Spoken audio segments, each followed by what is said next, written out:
بسم اللہ الرحمن الرحیم۔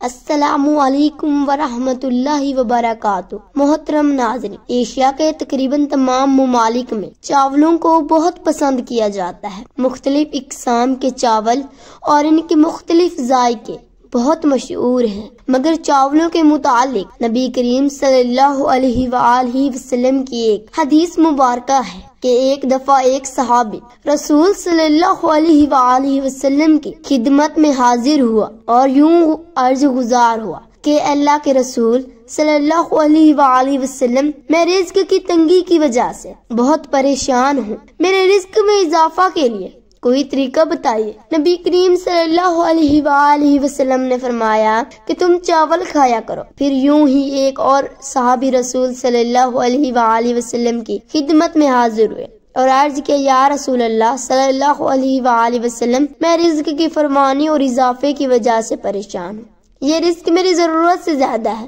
میں اس کو سنبھال نہیں سکتا، اس کا طریقہ بتا دیجیے۔ تو نبی کریم صلی اللہ علیہ وآلہ وسلم نے فرمایا کہ تم چاول کھایا کرو۔ اب جو صحابہ ان دونوں اوقات میں نبی کریم صلی اللہ علیہ وآلہ وسلم کی خدمت میں حاضر تھے، حیران ہوئے کہ بظاہر دو مختلف سوالوں کا، جن کے درمیان زمین و آسمان کا فرق ہے، ایک ہی جواب کیسے ہو سکتا ہے؟ تو انہوں نے کشمش کو رسول صلی اللہ علیہ وآلہ وسلم اپنی اس کی خدمت میں حاضر کیا۔ صحابہ کرام رضوان اللہ علیہم اجمعین نے پوچھا، ہے اللہ کے رسول صلی اللہ علیہ وآلہ وسلم، یہ کیا ماجرا ہے کہ آپ نے رزق کی فراوانی اور رزق کی کمی کے لیے چاولوں کا استعمال کا حکم دیا ہے؟ بے شک آپ بہتر جاننے والے ہیں۔ رسول اکرم صلی اللہ علیہ وآلہ وسلم نے فرمایا کہ جو شخص رزق کی تنگی کا سوال کر رہا تھا، اسے چاول کھانے کا کے لیے کہا، کیونکہ چاول کا ایک ایک دانہ برکت والا ہے، تو جب وہ چاول کھائے گا تو یہ برکت والے دانے اس کے پیٹ میں جائیں گے اور یوں اللہ کے حکم سے اس کے رزق میں برکت اور فراوانی ہو جائے گی۔ پھر فرمایا کہ جو شخص رزق کی زیادتی کی شکایت کر رہا تھا، میں نے اسے چاول کھانے کا حکم دیا، جب وہ چاول کھائے گا تو آدھے چاول گرا دے گا اور آدھے کھا لے گا، یوں برکت والے دانے اس کے پیٹ میں نہیں جائیں گے۔ اور تو ناظرین، اس سے ثابت ہوتا ہے کہ چاول کا ایک ایک دانہ برکت والا ہے اور اسے ہرگز ضائع نہیں کرنا چاہیے۔ اور یہ بھی واضح ہو گیا ہے کہ رزق میں برکت اور اضافے کا ذریعہ چاولوں کا استعمال ہے، لیکن ہمارے یہاں کچھ ایسی غلط معلومات پائی جاتی ہیں کہ چاولوں کے استعمال سے وزن بڑھ جاتا ہے اور انسان موٹاپے کا شکار ہو جاتا ہے۔ ہمارے ہاں ہوئے وزن کو دیکھ کر پریشان ہو جاتے ہیں۔ اصل غلطی چاول کھانا نہیں بلکہ بے ڈھنگے طریقے سے چاول کھانا غلط ہے۔ آج یہ تمام غلط فہمیاں آپ کے سامنے رکھیں گے تاکہ وہ دور ہو سکیں۔ دوستو، یہ کہنا کہ چاول موٹاپا کرتا ہے یا چاول سے جسم کو نقصان ہوتا ہے، یہ قطعی غلط ہے۔ اعتدال کے ساتھ ہر غذائی کھانی چاہیے۔ دنیا میں آدھی سے زیادہ آبادی کی بنیاد غذا چاول ہے۔ چین، مشرق بعید، بنگلہ دیش اور دیگر کئی ممالک میں لوگ روزانہ چاول کھاتے ہیں۔ چاول کاربوہائیڈریٹ سے بھرپور ہوتے ہیں اور یہ ہضم ہونے کے بعد کریا گلوکوز میں ہی تبدیل ہوتے ہیں۔ یہ ہماری خوراک میں توانائی فراہم کرنے کے لیے بنیادی جز ہے۔ چاول ایک انتہائی نفیس اور زود ہضم غذا ہے۔ تمام اناج عدل میں بھی کاربوہائیڈریٹ یا حرارے معلوم کر لیجئے۔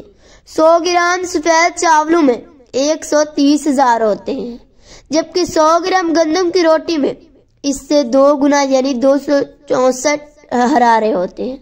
یہی وجہ ہے کہ چاول کھانے کے کچھ گھنٹے بعد دوبارہ سے بھوک لگنے لگتی ہے کہ آپ نے مطلوبہ مقدار سے کم حرارے لیے ہیں۔ ہم یورپین لوگوں کی طرح تلا ہوا گوشت اور ابلے ہوئے آلو یا سبزیاں نہیں کھاتے۔ ہماری غذا میں شوربے کی رکابی میں 2 بوٹیاں اور 1 آلو کے ٹکڑے یا کسی سبزی کے چند ٹکڑے کے ساتھ روٹی یا چاول۔ اب اگر وہ صرف پانی والا شوربہ یا 2 بوٹیاں کتنی توانائی فراہم کریں گے؟ یہ بھی تو ہمیں دیکھنا چاہیے کہ ہم کو جو توانائی ملتی ہے وہ روٹی، چاول یا اناج سے ہی ملتی ہے، یا تو آپ ایک پلیٹ میں پاؤ بھر گوشت کی تلی یا ابلی بوٹیوں کے ساتھ ایک پورا ابلا ہوا آلو اور سلاد اور تلے یا اہل مٹر کھائیں، تب تو آپ کو اناج کی ضرورت نہیں، مگر ہمارے اکثر لوگوں یا گھروں میں پاؤ یا آدھا کلو گوشت کا سالن 5-6 افراد کے لیے بنتا ہے، تو لازمی ہے کہ روٹی یا چاول ساتھ ہوں تاکہ بنیادی غذائی ضروریات پوری ہو سکے۔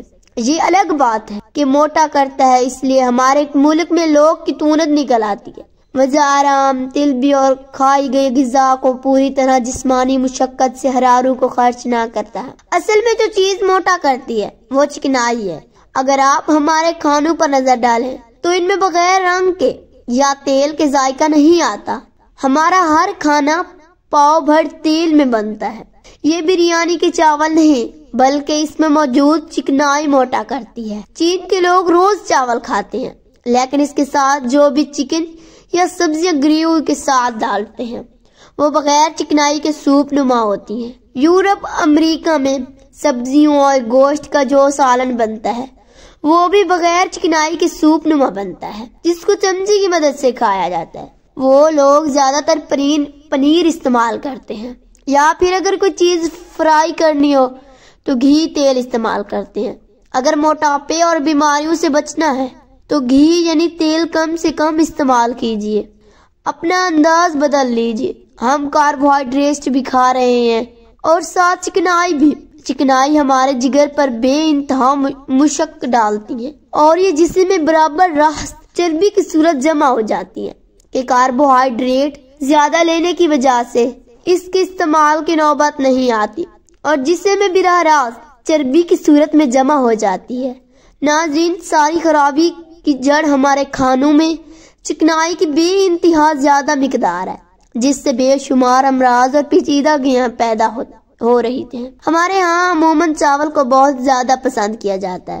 چاول کو مختلف طریقوں سے پکایا جاتا ہے، اس کا پلاؤ بنایا جاتا ہے، بریانی بنائی جاتی ہے یا پھر چاول کو ابال کر اسے دال کے ساتھ نوش کیا جاتا ہے۔ تو یہ جتنے بھی کھانے کے بعد یہ چاول بنانے کے طریقے ہیں، یہ بات ذہن میں رکھیے گا کہ چاول کے بہت زیادہ فائدے ہیں لیکن ایک مخصوص مقدار تک ہی اس کو استعمال کیجیے۔ ضرورت سے زیادہ اس کا استعمال آپ کو نقصان بھی پہنچا سکتا ہے۔ اگر آپ مناسب طریقے سے روزانہ کی بنیاد پر ورزش نہیں کرتے تو غذا کوئی بھی ہو، نہ صرف آپ کو چاول موٹا کرتا ہے یا آلو کی خوراک یعنی ابلے ہوئے آلو آپ کو موٹا کرتے ہیں، بلکہ آپ کو موٹا کوئی بھی خوراک کر سکتی ہے۔ موٹاپے کا شکار آپ کسی بھی خوراک کی وجہ سے ہو سکتے، اس لیے روزانہ کی بنیاد پر صحیح وقت پر ورزش کیجیے۔ کھانے میں اعتدال پسند لائیے، اعتدال کے ساتھ اشیاء کا استعمال کیجیے، نہ بے جا استعمال کی ہے اور نہ اتنا کم استعمال کیجیے کہ آپ کو جسمانی طور پر کمزوری ہونے لگے۔ ناظرین، امید کرتے ہیں کہ ہماری آج کی ویڈیو آپ کو پسند آئی ہوگی اور رسول اکرم صلی اللہ علیہ وآلہ وسلم نے چاولوں کی برکت کے بارے میں جو فرمایا ہے اس کو آئندہ کے لیے ذہن میں رکھیے گا کہ اس کا ہر ایک دانہ برکت والا ہوتا ہے، اس کو کبھی بھی ضائع نہیں کرنا چاہیے، جو کہ عموماً دیکھا جاتا ہے کہ ضائع کر دیے جاتے ہیں۔ اللہ پاک ہمیں رزق کی قدر کی توفیق عطا فرمائے، آمین۔ ناظرین، کمنٹ باکس میں اللہ تعالیٰ کے 99 ناموں میں سے ایک نام ضرور ٹائپ کریں۔